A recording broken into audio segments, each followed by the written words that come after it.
They also invested a lot into Conor McGregor too, man. Floyd Mayweather fight, and also, which is still making money. Also the Ultimate Fighter show, that costs money to film that. So they really have a lot invested in that Conor McGregor train. They want to keep that train going. And look, I'm on an article, now I'm on Reddit, which, you know, somebody said, is there any websites to see all the UFC pay-per-view buys in 2023? Somebody said no, because they aren't reported. The only time they are reported is if they do really well, which is how we know how much Conor and Dustin 2 did in the third fight, of course, because Dana himself gave out the number. Everything else is just a guesstimate. So other people are looking at this too. I'm not saying that what they're saying is true. I'm saying other people are also interested in looking, and we all kind of running into the same wall here. This leads me to believe that the pay-per-views ain't really doing all that good. With the increase in price and the fact that a lot of these guys are getting beat, and we kind of walking away from a lot of these fights, and they're not really memorable, you know. So let me see what else I said. He said, fighters' long-term health and safety, in addition to a fair and level playing field, are more important to USADA than short-term profits at the expense of clean athletes. He got a point, man. I mean, this is kind of insane, actually, man. We really think about it. What is the ultimate goal for the UFC to leave this deal with these people? What do you plan on doing after this? Now, also, John Jones made a statement on it too. He said, man, I survived USADA. First, they said I was guilty of having picograms. Then they considered me innocent. Next, picograms became legal. Guess what? I'm still here, still unbeaten. That BS no contest over DC needs to be taken off my record. I've never cheated this sport, and I will stand by that until the day I die, with the goat emoji. Interesting, man. That is interesting. I'm not gonna lie. But at the same time, John, there's been multiple occurrences. It's been a few allegations, you know, it's been a few of them.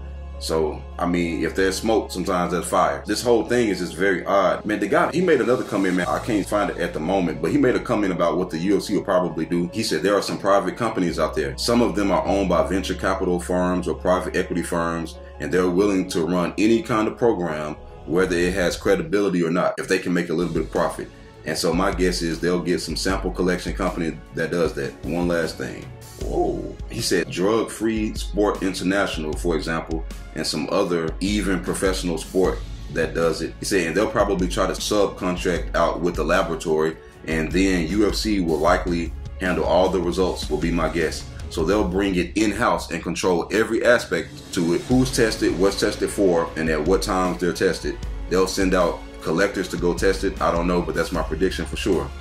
That's not a model that comes close profitability wise and effectiveness wise, but that's the model you can control and get the results that you want when you want them, without the same level of openness and transparency and independence that our program provides. Now, I'm not saying that USADA is without fault, because some of the guys that they've tested, it's been extreme, man. I've heard some extreme stories of when they show up at random times. You know what I mean? Not even that, but like how Paulo Costa and certain guys, they were tested like double or 3 times more than everybody else. And it's extreme, man. Some of this stuff, you know, but at the same time, you have to be that way to catch people, because if you just test people normal, there's always loopholes. Who was it? It was a fighter who came out and they said that they had said USADA came to test them and they were cheating, and they say that they lied and said they were in Europe or somewhere and USADA just left. It's loopholes for fighters to cheat, so the USADA got to be real strict and kind of be like of a hassle. Okay, that's true. If people trying to catch you doing something you're not supposed to be doing, it's always got to be inconvenient to you to some level. You see what I'm saying? Yeah. That way you don't know when to expect them. That way if you're doing something, they're trying to increase their chance of catching you.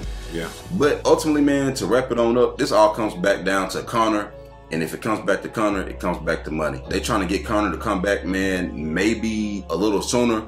Maybe sooner than the next 6 months, basically. You see what I'm saying? Because if the 6-month thing wasn't a big deal, then why not just go through the 6-month process? Clearly, they want him to come back sooner.